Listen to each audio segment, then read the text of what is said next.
Hey, comic book fans, welcome back to Comic Book Corner 2.0. And fans, you're with me, Mike Spider Slayer, getting ready to do that important comic book review so you, the fans, can make a decision on what comic books to buy. And today, fans, we're talking about the Amazing Spider-Man Spider-Verse Part 2, issue number 10.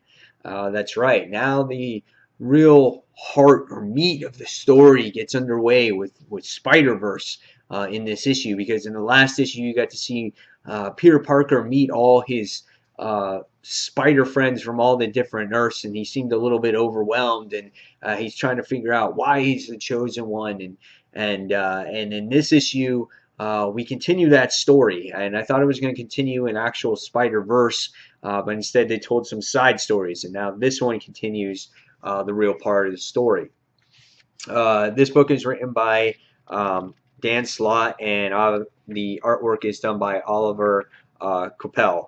The artwork in this issue was well done. It was very consistent, just like the last issue that we saw in Amazing Spider-Man. You get your a lot of different Spider-Men in this issue again, where to the point where I felt as a reader, it was a little bit overwhelming for me. And I also felt lost at times of who was speaking and which Spider-Man was speaking. And you can see that it overwhelms the readers with these spider characters.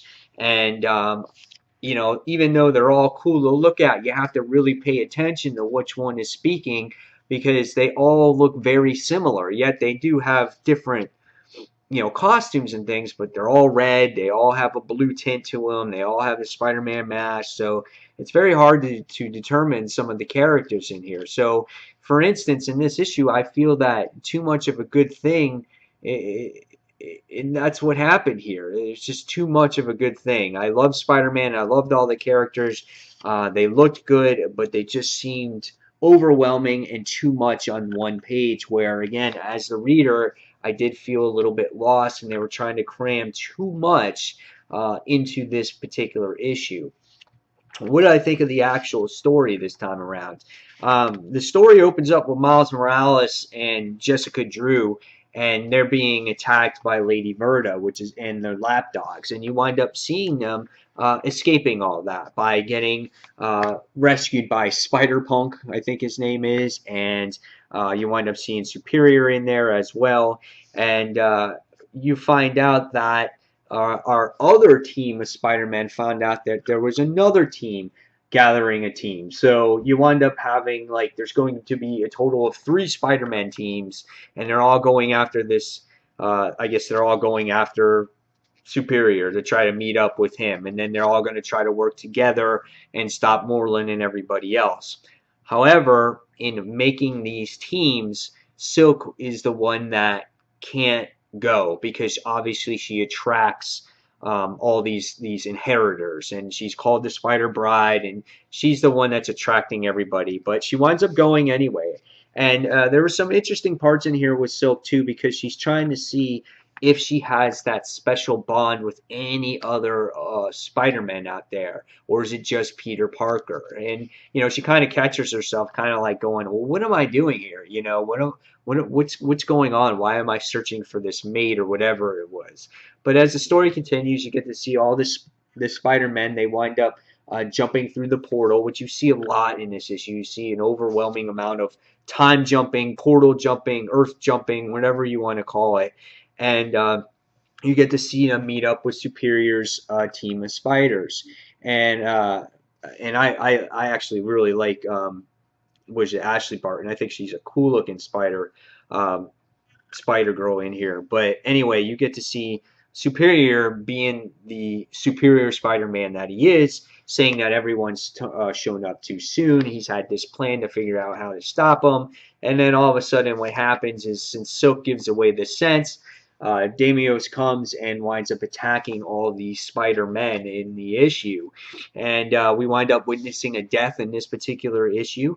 And then we wind up seeing the solicitations, let's say, for all the other tie-ins to Spider-Verse to come. You get to see the little side stories where you get to find out that you get to see how Scarlet Spider and Ben Riley and Jessica Drew, since they're all clones, they wind up going together, and you're going to check out Scarlet Spider's tie-in, and then you wind up seeing Spider-Woman, and you get to see Silk team up, and they say, "Oh, go check out Spider-Woman issue #1," and then it says, "Check out Spider 2099 issue #6," and so basically what this issue is doing is that it's eliminating all these spiders and putting them into their own tie-in series so you can follow their particular story while there's this core group of Spider-Men that are going to try to defeat Moreland here. And by the time you get to see this core group meet up and all the other ones take off, we get to see Superior Spider-Man here saying, "No more talking, I'm the one in charge." And that's the way the issue ends. What did I think of this issue overall? I thought it was a very busy issue. I thought there was too much on one page, too many spiders on one page. It got overwhelming. Like I said, it's hard to choose, hard to see which spiders are where. Even though I understood the story, I felt that the story itself, nothing really happened here. It was basically more setup for all the other Spider-Verse tie-in books. And then everything else is going to branch out from there. All you find out is that Old Man Spider, he's the one that winds up dying. You don't know what the purpose of Silk is yet. All you know is that she has to be protected. And there was just a lot of jibber jabber, a lot of time jumping, like I said. Nothing really, I thought, progressed the story here, in my personal opinion. I was kind of disappointed with this, a little bit overwhelmed. Again, with all those, I'm going to say it again, with all those spider people, we just didn't need so many of them on the page, and I think you're trying to get all of them speak out a little bit in each issue. There's just not enough pages here to tell that story the way that you should tell it. So after reading it, I kind of shook my head and go, it was average. It was nothing more than that. So I'm giving this a 3 out of 5. I was kind of surprised that I didn't like it as much as I should have, but I'm holding high expectations for this event. But the theme to this review is too much of a good thing, and that's what you had here. And maybe they're doing the right thing now by getting rid of certain Spider-Men and putting them in their own tie-in titles, so you can eliminate some of that in the Amazing Spider-Man issues. So again, guys, 3 out of 5 from me for the Amazing Spider-Man Spider-Verse Part 2, issue #10. Guys, leave me your comments below. What you thought of this storyline? Were you disappointed like I was? Was it anything that you expected? Yeah, guys, leave me those comments below. I'm interested to see what you guys think of this particular issue. And guys, as always, thank you for watching Comic Book Corner 2.0, and until the next comic book review, this is Mike Spider Slayer signing off. Thanks for watching, fans. See you soon. Bye.